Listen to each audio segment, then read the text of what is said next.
My name is Kip, and I'm going to teach you massage 10 minutes at a time.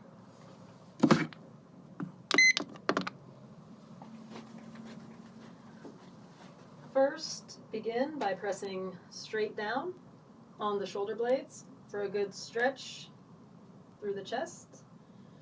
You can use your body weight to gently rock from right to left. Again, your hand, the palm, is right on the cap of the shoulder, and you're just gently rocking back and forth to open up through the sternum and chest. Your hands are dry now, no lotion.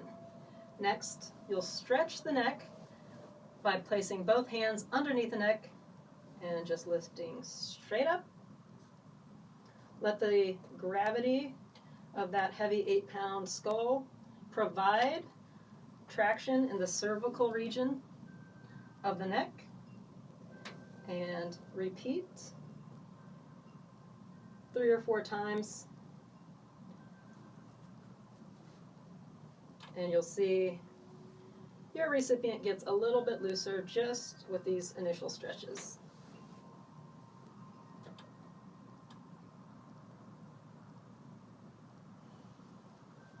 You want to aim your stretch at the natural curve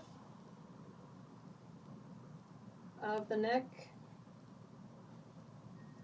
letting the skull hit the table first, and then you can pull that stretch out by grasping the occipital ridge and pulling out. Next, find a comfortable stool, sit down, and work on the front of the face if your recipient is comfortable with this. Starting over the brow line, just sort of dragging your fingers down from the midline.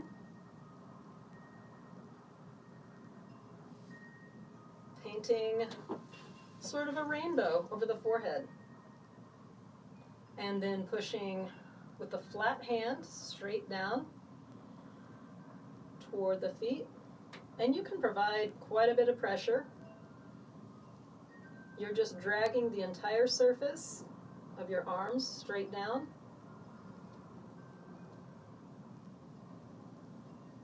And then just continue either with a flat hand, scalp compression,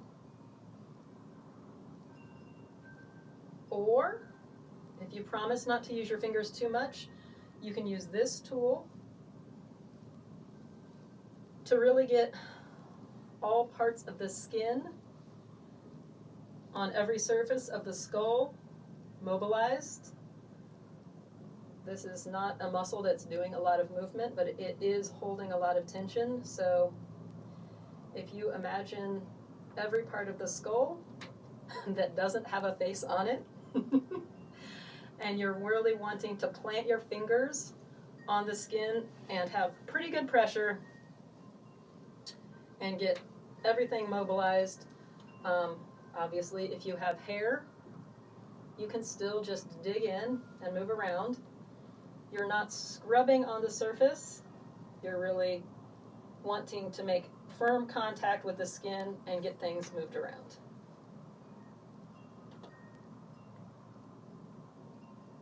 From here, it's always a good idea while your hands are still dry to grab the base of the skull, known as the occipital ridge, and you're just letting gravity provide a really good stretch at the meatiest part of the neck.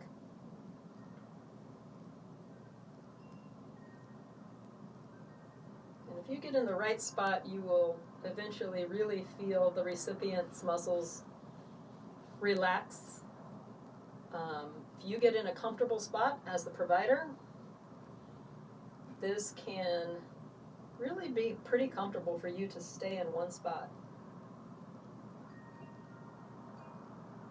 1 or 2 minutes if you find that good spot.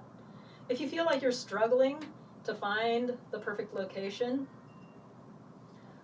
You can provide a little more firm traction by using your fingers to dig in on the muscles that are on either side of the spine, not directly on the spinous processes. So if you were able to see my fingers underneath this skull, they look like this. And I'm just, again, allowing the weight of the skull to provide the pressure that I'm using with my fingers at the back of the neck to get little small amounts of traction between each of those vertebrae. I'm working my way up and down for the base of the skull. And we're just getting slight movement. But if you have someone you're working on who has headaches of any kind, this is great. And we're going to actually add a little lotion to the mix. Mine is in a ketchup bottle, and I store it on my arm. That's how it is. So we're still sticking with neck and shoulders and scalp. So we're just applying the lotion right at the clavicle, just below the clavicle, sweeping over the shoulders, up the traps, back of the neck, to the base of the skull. You could probably do this 15 times and it would feel amazing.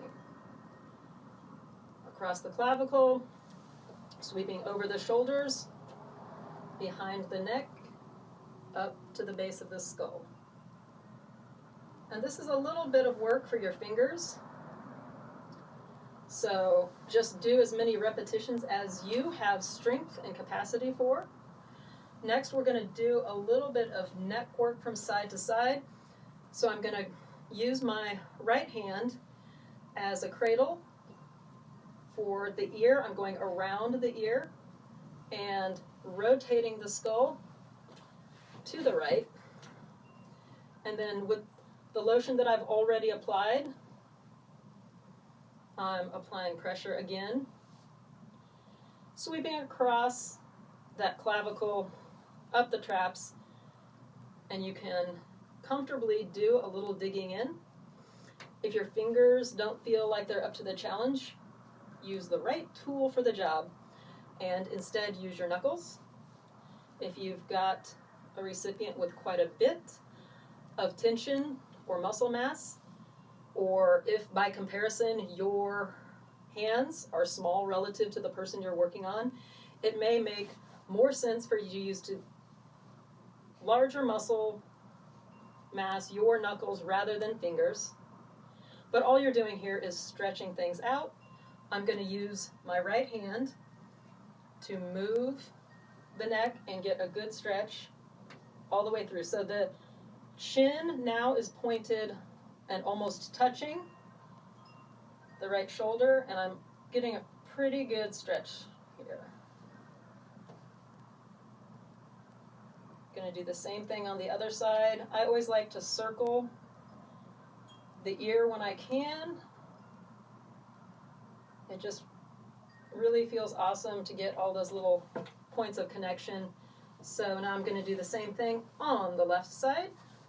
So I've got my left hand. I'm going to provide a little cradle right around the ear. Having pressure on the ear isn't going to feel good, and I'm just rotating the skull. And again, if you've got someone with quite a bit of right to left asymmetry, it may be difficult to actually get the chin pointed at that shoulder, so don't force it. Use the right tool for the job. And find what works best for you given your size and the size of the recipient. Repeat several times the same long stroke down toward the clavicle, sweeping across. This is similar to what we did before, it's just doing one side at a time. And you can dig in again with knuckles if you need to. Lay the head to center, and we're going to even it out by doing some more of the bilateral, both sides, stretching and pushing from underneath.